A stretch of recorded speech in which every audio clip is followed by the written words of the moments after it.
মাধবপুর গ্রামের এক দরিদ্র ছোট্ট পরিবারে বাস করত রমেশ আর তার স্ত্রী মালতী এবং তাদের একটি ছোট্ট মেয়ে ছিল। আর রমেশের মা বৃদ্ধা সৃজনী দেবী ছিলেন অত্যন্ত ভালো মনের মানুষ। কোনো রকমে রমেশ দিনমজুরের কাজ করে তাদের সংসার চালাতো। জানো তো ঠাম্মি, মিলি আমাকে বলছিল ইলিশ মাছ খেতে নাকি অনেক ভালো লাগে। তাহলে বাবা কোনোদিন কেন ইলিশ মাছ নিয়ে আসে না বাড়িতে? আমারও তো ইলিশ মাছ খেতে খুব ইচ্ছে করে। তুমি বাবাকে বলো না ইলিশ মাছ নিয়ে আসতে বাড়িতে, মা মজা করে রান্না করবে আর আমি মজা করে খাবো। না রে মা, তোর বাবার সেই ক্ষমতা নেই। ইলিশ মাছ যে অনেক টাকা দাম, আমাদের মতো গরিবরা ইলিশ মাছ কিনতে পারবে না রে মা। মিলি তো অনেক বড় লোক বাড়ির মেয়ে, তাই ও ইলিশ মাছ খায়। এই নিয়ে কষ্ট পাস না সোনা নাতনি আমার, ওরা অনেক বড় লোক। না ঠাম্মি, আমি তোমার কোনো কথা শুনতে চাই না। আমি ইলিশ মাছ খেতে চেয়েছি মানে বাবাকে আনতে হবে, আর বাবা কোথা থেকে আনবে সেটা আমি দেখতে যাব না। আমি বাবাকে বলবো ইলিশ মাছ নিয়ে আসতে।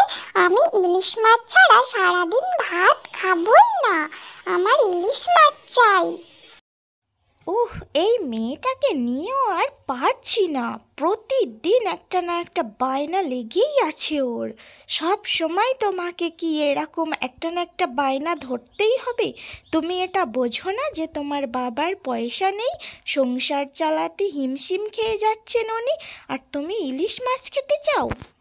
ঠিক আছে, কতক্ষণ জেদ ধরে থাকতে পারো আমিও দেখি। থাকো ওইভাবে, তোমায় খেতে হবে না।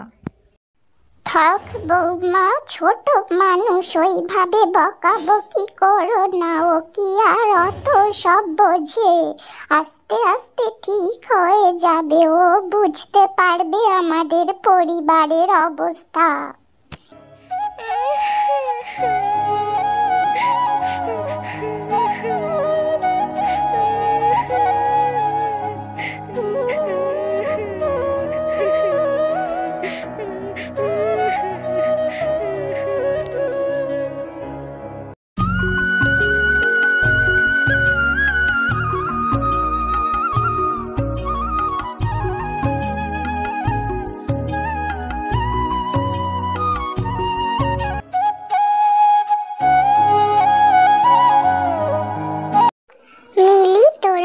যদি আমরাও বড়লোক হতে পারতাম তাহলে আমার বাবাও আমাকে ইলিশ মাছ এনে খাওয়াতে পারত। কিন্তু আমার বাবা যে অনেক গরিব, কি আর করব, আমার ভাগ্যে এটাই লেখা ছিল। সারাদিন পরে খেতে আসলাম, অন্যদিন তো রিয়া আমার কাছে দৌড়ে চলে আসে। আজকে দেখছি না তো। আর মায়ের খাওয়া হয়ে গেছে মালতী? হ্যাঁ, আসলে মায়ের শরীরটা একটু খারাপ হয়েছিল, তাই ওনাকে তাড়াতাড়ি খাইয়ে দিয়ে উনি শুয়ে পড়েছেন। আর রিয়া মা আজকে আমার ওপরে একটু রাগ করে আছে। কেন জানো তো, মেয়েটা ইলিশ মাছ খাবে বলে বায়না ধরছিল। একে সংসারের অবস্থা খারাপ, দুবেলা দুমুঠো খাবার ভালো করে খেতে পারছি না আমরা, আর তাতে ওই ইলিশ মাছের যা দাম, এখনকার সময়ে ইলিশ মাছ কেনা আমাদের দ্বারা কি সম্ভব বলো তো? মেয়েটাকে কিভাবে বোঝাবো? সত্যিই পারা যায় না মেয়েটাকে নিয়ে। ইলিশ মাছ না হলে সে ভাতই খাবে না, তাই সে রাগ করে ঘরে বসে আছে, এখানে খেতেও আসলো না। আমিও কি করে খাই বলো তো? মেয়েটা সারাদিন খেলো না, তুমি খেয়ে নাও। মারে, মন খারাপ করিস না। আমি তোর বাবা, তোর সমস্ত আশা আমি পূরণ করব। আমি যেভাবেই হোক তোর জন্য ইলিশ মাছ নিয়ে তবেই বাড়ি ফিরব। এখন আমি চলি, কাঁদিস না মা। আমি তোর মনের আশা পূরণ করার চেষ্টা করছি। অন্যান্য বাবাদের মতো আমিও তো চাই মা তোকে সুখে রাখতে, কিন্তু কি করব বল, আমার যে অত টাকা পয়সা নেই। তাও আমি দেখছি কি করা যায়।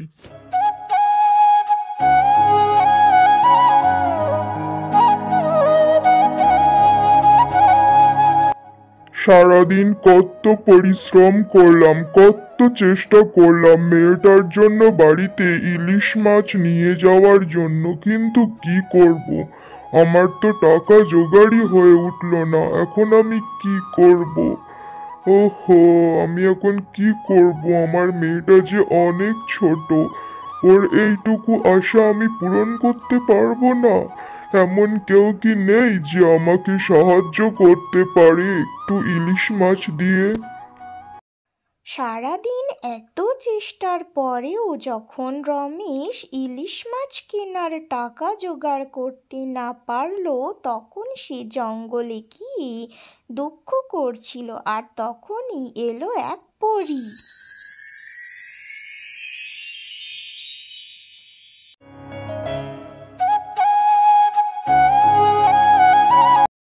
আমি হলাম গোলাপি পরী।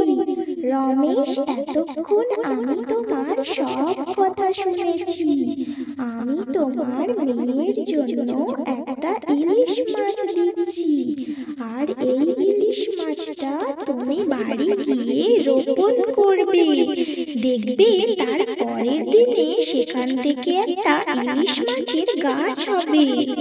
আমার কথা শুনে এই কাজটা করবে, ঠিক আছে? এই না।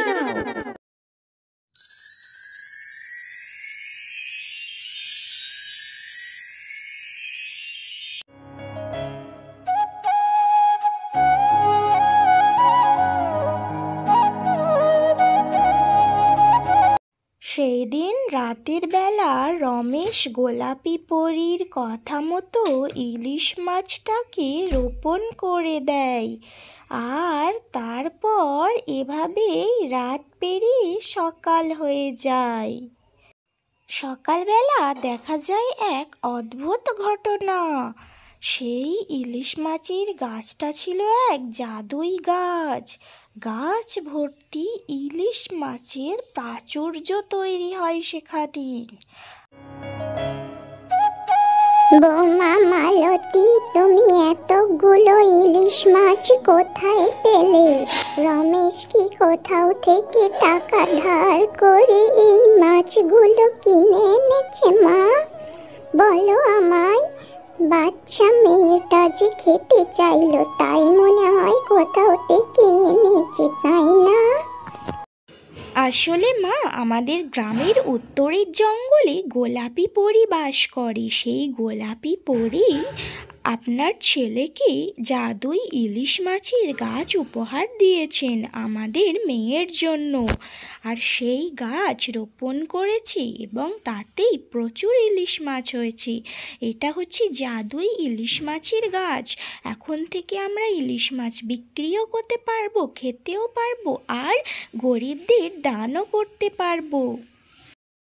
শুনে খুব খুশি হলাম মা। সত্যি যে পরীরা মানুষকে সাহায্য করতে পারে, আমি তো বিশ্বাসই করতে পারছি না। এখন থেকে রমেশকে আর কষ্ট করে দিন মজুরের কাজ করতে হবে না। আমরা মাছ বিক্রি করে সংসার অতিবাহিত করতে পারবো, আর অসহায় দরিদ্র মানুষের পাশে দাঁড়াতে পারবো, তাদের সাহায্য করতে পারবো।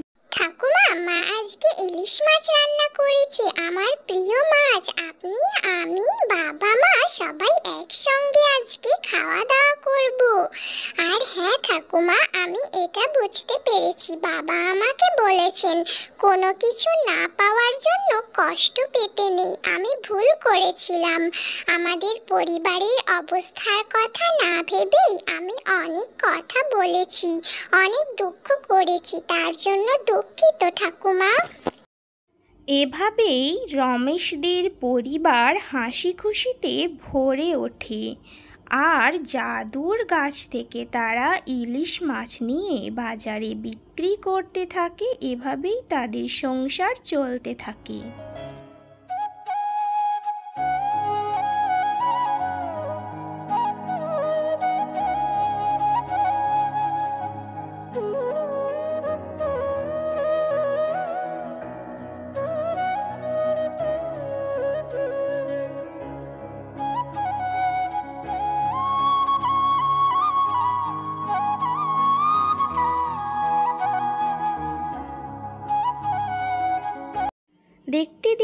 10 বছর এভাবেই পার হয়ে যায়, আর 10 বছর পরে রিয়া অনেক বড় হয়ে যায়। সে দেখতেও খুবই সুন্দরী হয়, আর তার বিয়ে হয় গ্রামের জমিদারের একমাত্র ছেলে রাতুলের সঙ্গে।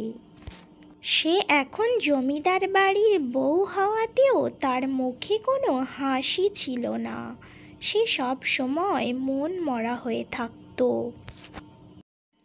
বাবা, মা, ঠাম্মি, তোমরা যদি আজ বেঁচে থাকতে আমি অনেক খুশি থাকতাম। তোমরা কেন চলে গেলে আমাকে ছেড়ে? তোমরা কেন চলে গেলে?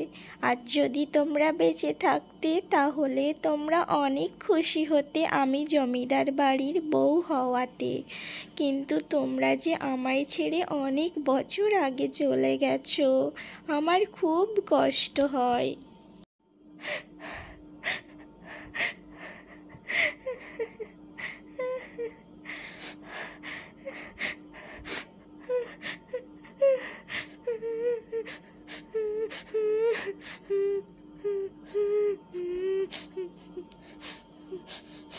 এ কি বৌমা, এইভাবে কাঁদতে নেই, কান্না করো না। আমিও তো তোমার আর এক মা। আমি জানি তোমার বাবা মায়ের মৃত্যুটা অস্বাভাবিক ছিল, ওনারা অ্যাক্সিডেন্ট করে মারা গেছেন। কিন্তু তুমি আস্তে আস্তে ভোলার চেষ্টা করো মা। আমি জানি বাবা মায়ের কথা কেউ কোনোদিনও ভুলতে পারে না, কিন্তু মা আস্তে আস্তে তো তোমার স্বাভাবিক হতে হবে। কেঁদো না মা, আমাকেই মা বলো। জমিদারের স্ত্রী ছিল খুবই ভালো। সে সবসময় এভাবেই রিয়াকে নিজের ভালোবাসা দিয়ে আগলে রাখত, ঠিক নিজের মেয়ের মতো করে রিয়াকে ভালোবাসতো। রিয়াও তাকে খুব ভালোবাসতো। এভাবেই সে তার মনের কষ্ট ভোলাতো।